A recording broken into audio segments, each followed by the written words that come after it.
शौकत साहब, आप कोई हुकूमत की कारकर्दगी का कुछ तजिया करना चाहेंगे? बड़ा करना चाहूँगा नदीम साहब। एक तो आपका शुक्रिया, आपने बुलाया।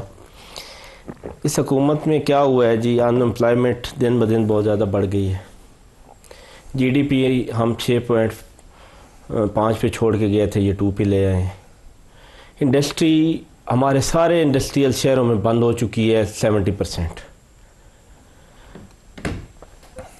रोज़ बरोज़ गुर्बत जो है वो बढ़ रही है। और सबसे अहम बात मैं करूँगा ज़राअत की। हमारा कम से कम भी 60% लोग जो हैं वो ज़राअत से बिलवास्ता या बिलावास्ता अटैच हैं। पहले तो हुकूमत ने, स्पेशली पंजाब हुकूमत ने, किसान का इस तरह नुकसान किया कि ना तो उनकी गंदम बिकी, हाफ़ रेट पे बिकी, जो उनकी लागत भी पूरी नहीं थी, ना उनका चावल सही बिका। और अब आ गई, स्पेशली मेरे एरिया में जो है वो किन्नू, पाकिस्तान का एक बहुत अच्छी प्रोडक्ट है ज़राअत में, और हम 180 मिलियन डॉलर उसकी एक्सपोर्ट से कमाते थे। वो जो रेट 3000 से 3500 फ़ी मन चला आ रहा था पिछले सालों में, इस दफ़ा वो 1200 से 1400 पे आ गए।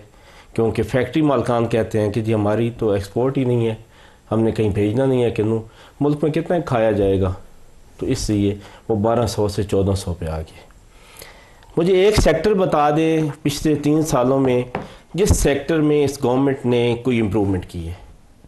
कर्जों में इजाफा किया, वो बहुत ज़्यादा, वो लार्ज स्केल मैन्युफैक्चरिंग हो, small scale manufacturing. Large scale manufacturing में से पहली दफ़ा इस क्वार्टर में ग्रो किया। 3 सालों से बेड़ा गर्क हुआ था, इस क्वार्टर में ग्रो किया। मैं कह रहा हूँ जी 3 सालों की हमने कर दी। हमने तो मजबूरी देखनी है ना, एक क्वार्टर को तो नहीं देखना। स्मॉल स्केल पे आ जाएं, कहाँ पे ये बता सकते हैं कि जी ये ब्रेन ड्रेन, तो खैर वो एक इतनी बड़ी मैं क्या कहूँ कि हम, यानी कि शदीद परेशानी वाली बात है कि हमारा नौजवान पाकिस्तान में टिकने को तैयार नहीं है। पिछले 3 सालों में जितना नौजवान बाहर गया है, इतना पिछली 25 सालों में नहीं गया। अच्छा, तो मुझे बताएं कि इस पाकिस्तान में क्या इन 3 सालों ने कोई एक चीज़ बता दें जो इन्होंने अच्छी की है।